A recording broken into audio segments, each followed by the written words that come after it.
Hello বন্ধুরা, তো আজকে হচ্ছে শ্রাবণ মাসের প্রথম দিন। আর শ্রাবণ মাসে শুনেছি নাকি যে এই সবুজ চুড়ি পরতে হয়, কাঁচের হোক বা যে কোনো মেটালের হোক, সবুজ কালারের চুড়ি পরতে হয়। কেন পরতে হয়, পরলে যে কী হয় আমার কিচ্ছু জ্ঞান নেই। সবাই বলে, আমার দিদিরা বৌদিরা, যে পরতে হয়, শুনেছি, সবাইকে পরতে দেখেছি। নিশ্চয়ই কোনো না কোনো ভালো কারণ আছে, হয়তো স্বামীর মঙ্গলের জন্য বা ভোলানাথের পছন্দের কালার বলে। যাই হোক না কেন, আমার কিচ্ছু জানা নেই, সঠিকটা আমি জানি না, তাই তোমাদের বলতে পারছি না। তো আমি আজকে ভোলানাথকে স্মরণ করে এই চুড়িগুলো পরে নেবো। 1 মাস এই চুড়িগুলো পরে থাকবো।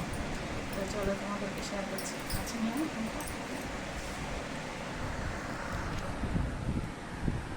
তো এই যে যার যতগুলো খুশি সে ততগুলো পড়তে পারে। তো আমার অনেকগুলো যেহেতু আছে, তোমাদের দাদাভাই এনে দিয়েছে, তোমরা আগের দিন দেখেছো, বার্থডের দিন এনে দিয়েছিল। তো এই যে আমি এই চুড়িগুলো হচ্ছে ভোলানাথকে স্মরণ করে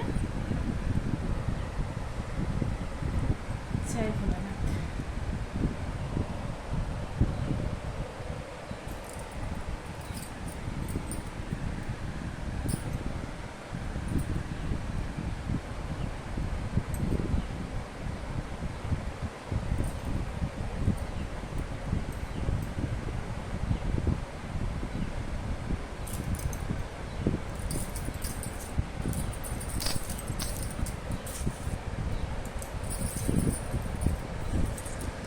তো চলো, দেখতে পেলে আমি পড়ে নিলাম। আর তোমাদের যদি কারোর জানা থাকে সঠিক কারণটা, যে এই সবুজ চুড়ি পরার কারণ কি, তাহলে তোমরা অবশ্যই আমাকে কমেন্ট করে জানিও।